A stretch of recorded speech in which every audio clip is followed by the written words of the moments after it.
Ian Rapoport. Rap Sheet, how we doing this morning? What's going on, man? How are you? I'm doing great, bud. Thanks so much for joining us. And it looks like the Aaron Donald situation in Los Angeles could be coming to a conclusion. It would strike me that the Rams, with Super Bowl aspirations, would have to get a deal done with Aaron Donald. Did they really have any leverage this summer with him? I mean, the leverage is they're a really good team elsewhere. And if he doesn't play, and, what if he sits out, 8 games or whatever, and they go 6-2? That's sort of the leverage. It's like they got a good quarterback. They got really good skill position guys. They have a very good defense even without him. So the leverage is maybe they go out and play great and don't need him. But it's a risk because what if they go out? What if he holds out and they go out and they don't play well? Then they have to just pay him whatever he wants. So that's sort of the seesaw there, and that's why it would, obviously make a lot of sense for both sides to come together on some sort of deal. I mean, I know they've been working hard at it. I think it would make a lot of sense. Now, that's different from the Khalil Mack situation. Feels like the Rams and Aaron Donald will get this thing done before week 1, I would imagine. But for Khalil Mack, how far apart are the two sides? Tough to know. They're not talking. And, that's a really hard situation to be in because, he's their best player. I mean, Derek Carr is great, obviously. I love Derek Carr. But Khalil Mack is, probably their best player right now. And they haven't had – there's no real offer on the table currently. They haven't talked since February. And a lot of times, I know people make a big deal of that, but really what it means is they're just not close. So if you're not even in the same ballpark, what's the point? I think with the Rams and Aaron Donald, they were in the same ballpark, so they kind of kept talking and they kept whittling away at it. Not saying it's there yet, but, I think they're obviously making some progress. And, it really does make me wonder if the Raiders and Khalil Mack could get something done this year. It doesn't sound like it. So, does he show up and play for the 5th-year option? Could, but then it, obviously ramps things up for next offseason. I kind of don't understand why the Raiders, I'm not saying acquiesce to every demand for Khalil Mack, but wouldn't be in the same ballpark as a guy who's a former Defensive Player of the Year and one of the best defensive players in football. Why aren't the Raiders anywhere close to what Mack feels his value is? I think there's a pretty good reason for that. They first of all, there's a new coach, new coaches, a new regime there, and they'd like to see him. They'd like to meet him.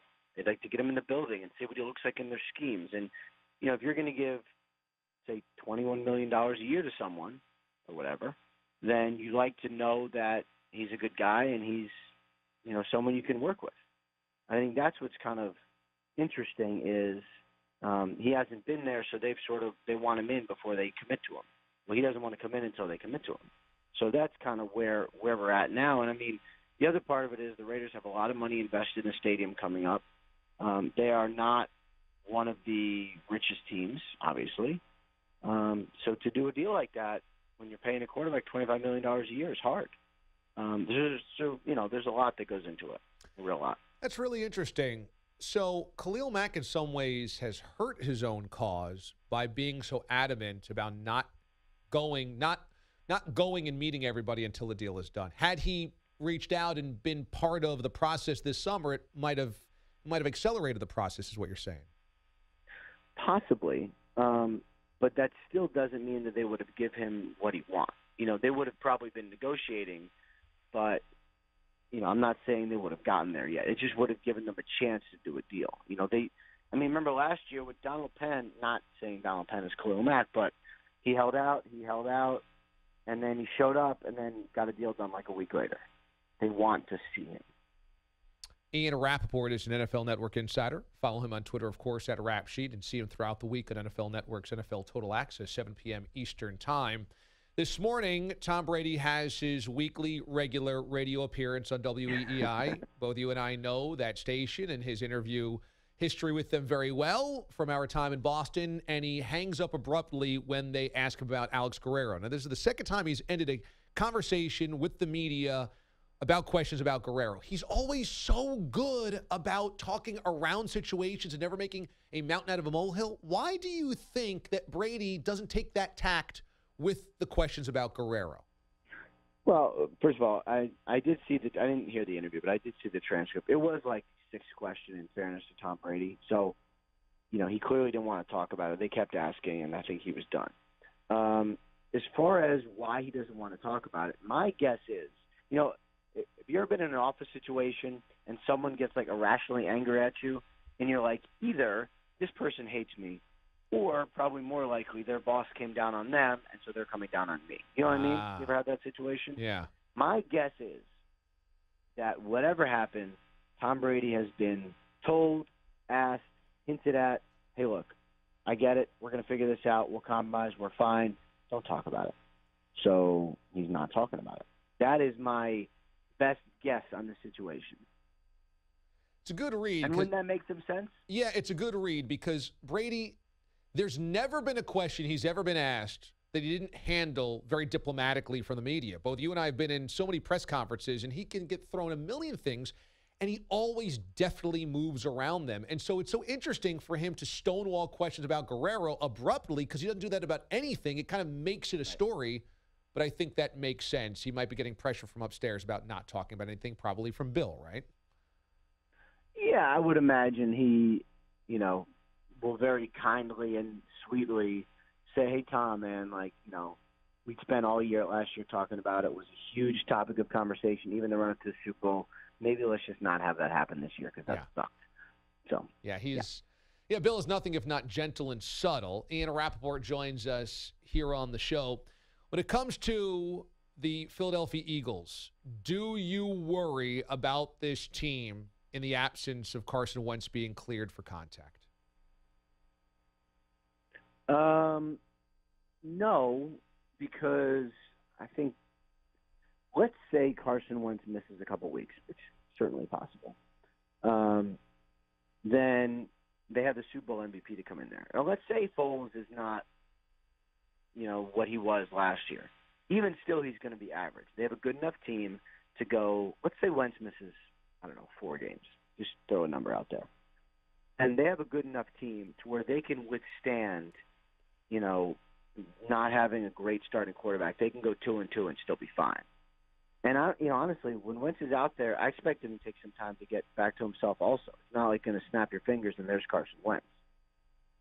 So I think it's going to be an interesting season, but they have enough firepower on both sides of the ball to tread water until Wentz is back to being himself. So Foles has been kind of a disaster in the preseason thus far. It doesn't really worry you for what it would portend in the regular season with him.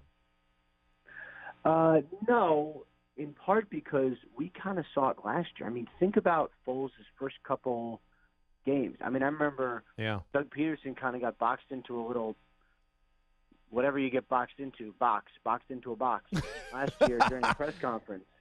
And then texted me after and said, just want you to know, Nick Foles is our starting quarterback. It might take Foles a while to kind of get into it, and we've seen him crash around a little bit, but I do not think that they're worried. Any idea the severity of the Marquise Lee injury? We have not heard official word. It looked bad. I know they're bracing for something bad, but we have not heard official word on that. I would imagine he's going to miss some serious time with that injury, though. They're bracing for something bad, like ending his season, or maybe 8 to 10 weeks? Yeah, something in those lines. I have not gotten the firm word on what it is yet, but obviously you take a hit like that, you go down, it's not great. So with that as the backdrop of the Jaguars, they're a run-first offense anyway, but does an injury to Lee and the Allen wide receivers having departed in the offseason, do you have question marks about whether that team can replicate its success of last year? No, because I was thinking about this morning. Think about what they did last year. They lost Allen Robinson the whole year. Lee was down a little. He was productive, but down a little bit. They had a bunch of injuries, and then they had a bunch of guys we've never heard of just fly down the field and be good targets for a quarterback that is, not Tom Brady or Aaron Rodgers. They have done a great job of finding random fast dudes, putting them on the field, and letting them go make plays. So of all the places, it's like some teams, you just, I'm not I'm not worried about how the Steelers are going to draft receivers. Like, I think they're probably going to be fine whoever they draft. You know what I mean? Right. I would say I'm at the point now where the Jaguars have a couple injuries at the skill position, and I'll be like, they're fine. Like, I trust that they'll be fine.